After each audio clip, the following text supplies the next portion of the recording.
Hello everyone, back with Global Gist.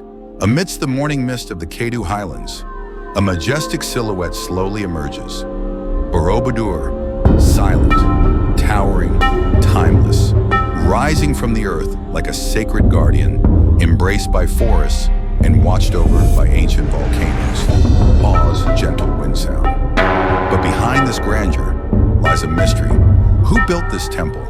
Why here? And what truths are carved into its stones? Borobudur is not just a monument. It is a message from a civilization that understood beauty, spirit, and eternity. Softer tone. This is the story of the ancient Mataram kingdom, a realm once mighty, now nearly forgotten. Yet its legacy remains. In every relief, every stupa, every silent Buddha watching the world. Pause, ambient fade. The stones may be still, but their stories still whisper to us. The ancient kingdom of Mataram first emerged around the 8th century AD in the fertile lands we now know as Central Java.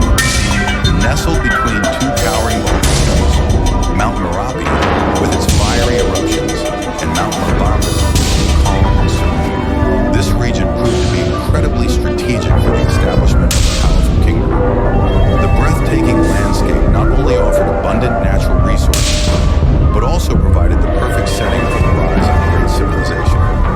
It was from this very land that Mataram began its legacy, carving its place into the history of the archipelago.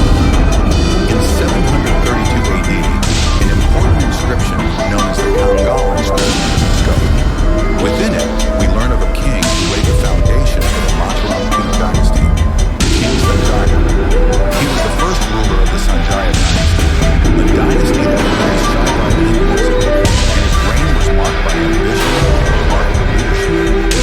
King Sanjaya was not only known for his courage as a ruler, but also for his skill in expanding the kingdom's territory and strengthening its foundations. He established a stable power base, building infrastructure that would support the empire's prosperity for generations to come.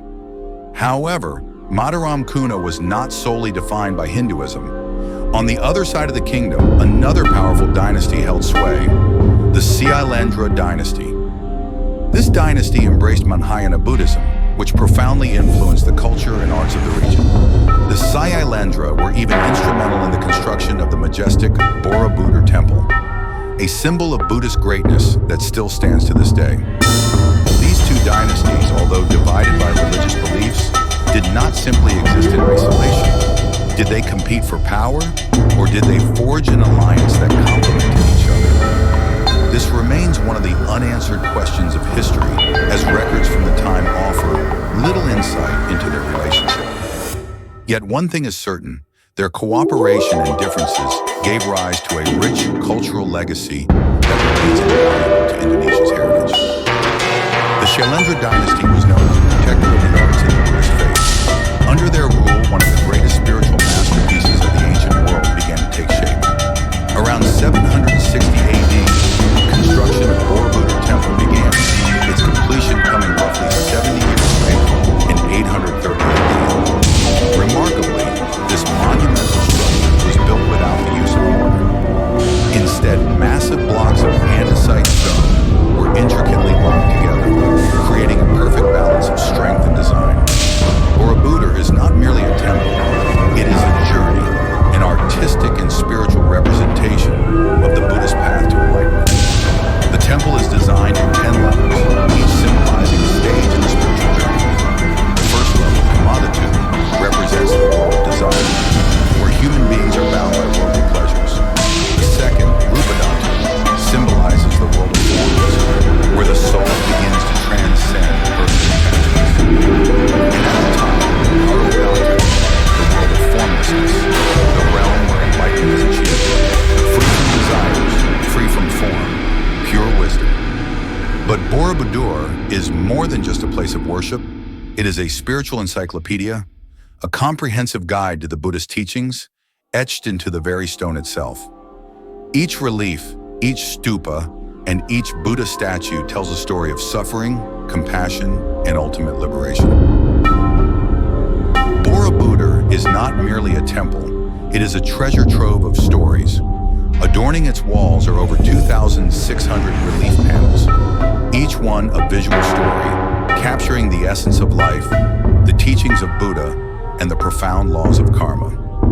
These reliefs depict not only the life of Buddha, but also the journey of mankind, suffering, enlightenment, and the path to liberation. Each panel serves as a visual scripture, teaching timeless lessons about morality and spiritual growth. But Borobudur's magnificence does not end with its carvings. It was carefully aligned with two other sacred temples, Pawon and Mendut, forming a straight line, a celestial alignment that was believed to be imbued with spiritual significance. This precise layout was not an accident, but part of a larger vision, one that saw the temple as a cosmic bridge, linking the earthly realm with the divine. But the question remains, how could such a monumental project come to life with such grandeur? The answer lies not only in the spiritual power of the Syailendra Dynasty, but also in the kingdom's thriving economy. The prosperity of Mataram, its fertile land, and well-developed trade routes enabled the Syailendra to gather the resources needed to construct such a magnificent structure. And of course, it was the grand vision of the Syailendra rulers that made Borobudur possible.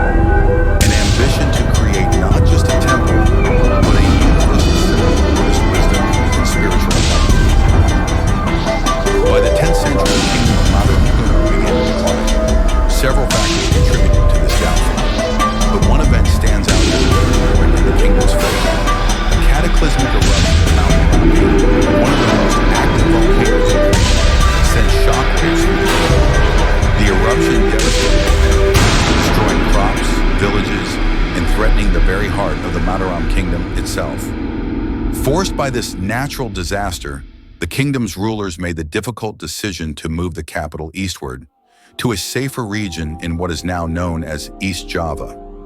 There, the Syailendra Dynasty, descendants of the Mataram kings, would continue the rule, though their reign would be vastly different.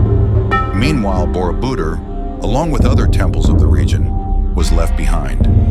A monument to a once great civilization, it stood silent as the center of power shifted away. Abandoned, yet never truly forgotten.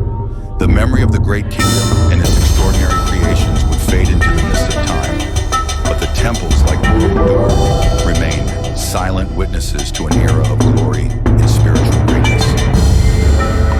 Centuries passed. Borobudur, once a center of devotion and architectural wonder, was slowly claimed by nature. Layers of volcanic ash, soil, and dense jungle vegetation enveloped the temple. It vanished from memory, hidden beneath the earth, silent, forgotten.